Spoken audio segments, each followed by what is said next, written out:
Alright, okay, let's look at this question. Pause the video and try the question before looking at my solution. Okay, first the question is asking us to find the inverse of function f. Okay, let's find the inverse of function f. So how to do this? You are letting y to be the inverse of x. Alright, you want to find the y here now because you want to find the inverse of x here. Inverse of f. So then you know that definitely this will become the object and this becomes the image, right? Before you find the inverse, you know that y is the object and this will be the image, right? So fy will be equals to x. So then we substitute the value of y into this, replace with y. We have negative 1 over y plus 2 equal to x. So we can doing some cross multiplication where y plus 2 negative 1 cross over negative 1 over x, and this one cross over becomes y plus 2. And lastly, you were getting y to be negative 1 over x minus with 2, and y you replace with y, which is inverse of x, right? This will be easier. So negative 1 over x, minus with 2. This will be the inverse of the function f. Alright, okay, next part of this question, they require you to find the domain and range of f and f inverse. Okay, a proper way of doing this is without sketching graph, we can find the domain and range of f and f inverse by using algebraic way. Okay, algebra. So if you instead you want to sketch the graph of f in finding the domain and range, is okay, but it's not perfect. Okay, if you're doing it algebraically, if doing algebraic is better compared to. It's perfect for you to do algebraic compared to drawing the graph. Okay, so you have to know how to doing this. So very simple. So at first you look at the domain. The domain for f is already given, right? It's already given, which is given as the domain of f. The domain of f is start from negative 2 to infinity. They given that negative 2 up to infinity, or we can say the value of x is a number greater than negative 2. So from the domain, we can actually finding the range, right? The range. So by letting y, because we want to find range means refer to the y value, right? Where's the y value? So the y is equals to negative 1 over x plus 2. You know that y is equals to negative 1 over x plus 2. So rearrange this, you will have x plus 2 being negative 1 over y. It's actually the inverse, alright? It's actually the inverse. So x will be negative 1 over y minus 2, right? Minus 2. So because of the value of x, right? The value of x must greater than negative 2, right? X must greater than negative 2, since x must greater than negative 2. Algebraically, you should know how to find the value of y, right? The range of y. So as x must greater than negative 2, negative 1 over y, minus with 2 must also greater than negative 2, right? This everything is represent the x. So x greater than negative 2, this also have to be greater than negative 2.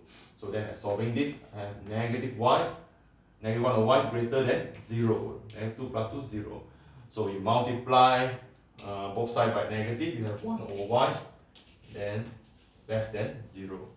So this will not become 0. Can you see that? No, it will not become 0, but it will become negative. This whole thing can become negative.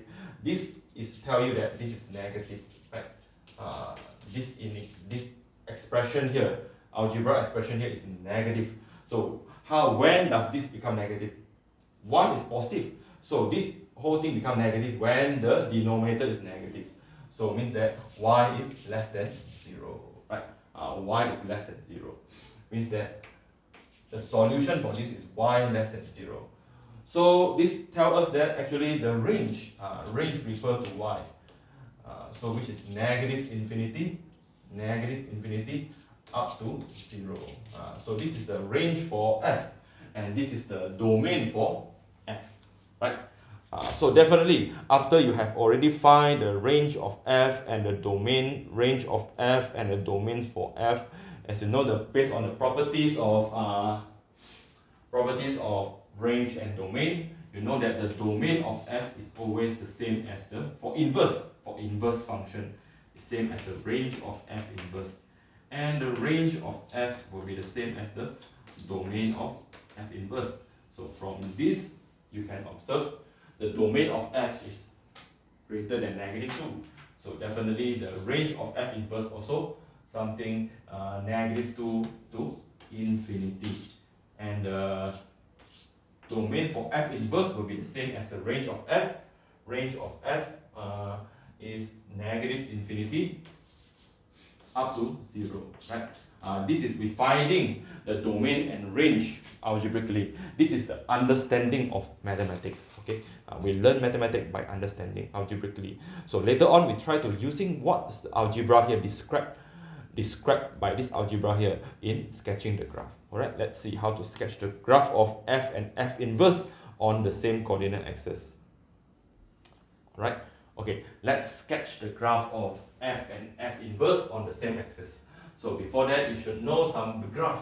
You have to know the graph for -1 over x plus 2, right? So, okay, as you know that if you want to sketch, you have to sketch the graph of both f and its inverse. It's proper to have using the scale of 1 to 1, alright? The scale of 1 to 1, where you have to draw the line y equals to x to show the properties.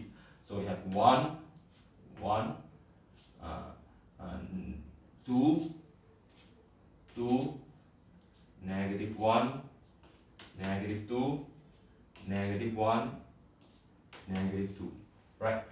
So it's better for you to plot some point using ruler or a graph paper. So then you're drawing the line of y equals to x. So because y equals to x is the axis of symmetry for both graphs. Okay, so you have to have some knowledge about the graph for how to sketching this graph here. As you know that the basic graph for this will be, you will have an asymptote, is a reciprocal function. So where -2, right? -2. As you know that the graph is -1 of x plus 2, so the graph will be axis between these two parts here, alright? These two parts here. So because of the question is already given you the domain, right? I have restricted the domain to a graph with x more than -2, right? Means that this is the graph for fx equals to -1 over x plus 2, but they just want this part, x more than -2. So means that this section here, so they're not going to draw because this is not defined by this function now, it's defined for this function, for this interval only. So I know that the graph have to be here, right? So at first I have to draw the asymptote. There is an asymptote at -2 because x plus 2 cannot be 0, right? It's undefined when the value of x is -2. So, okay, then you have -2, and definitely you can try to see where's the graph, right? This graph. So you have to find the y-intercept first, okay? The y-intercept. So the y-intercept here, when the time x is 0, right? When x is 0. So when x is 0, when the value of x here is 0, it becomes -1 over 2, right? -1 over 2. So means here they will intercept at -1 over 2, right? -1 over 2. So the graph will be approaching. Remember, this is also the asymptote. So can you see that? X-axis is also the asymptote for this graph here. Alright. So if you have to sketch carefully, okay, I'm going to use different color. Okay, Let's see. So the graph will be going this way, from far away nearer to the axis, and intercept as -2, and approaching the asymptote at -2, right? So approaching at -2, right? Right, I redraw for you. So it will be approaching the intercept at -1/2, right? -1/2, and approaching the line x equals to -2, right? So this is the graph for y equals to fx, okay? And its inverse, the inverse for this function will be reflected about this line. So because this is a symmetry line, all right, reflection. So very simple. If there is a -1/2 here, definitely here also we're having a -1/2 because there is a reflection here, right? There is a reflection of the coordinate here. So then very simple, you can sketch the graph as this is your x-axis, is the asymptote, and now y-axis as your asymptote. So they were moving this way and approaching the line x equals to -2, y equals to -2. So as the asymptote x equals to -2 is reflected about this line at y equals to -2. So the graph will be going down and approaching the line. Okay, sorry, it's approaching, approaching. So it won't touch the line y equals to -2. So this is the graph for y equals to inverse of x, right? Inverse of x, which is symmetry about the line y equals to x. If you see carefully, the y equals to fx. This is the graph for y equals to fx for x more than -2. X more than -2, x -2, right? X more than -2 is symmetry with this is a line y equals to x, and this curve y equals to inverse of f is symmetry. It's a reflection. The graph is a reflection for this graph here about this line y equals to x. Okay. So this is the shape. As you can observe from the domain here also, the domain of f,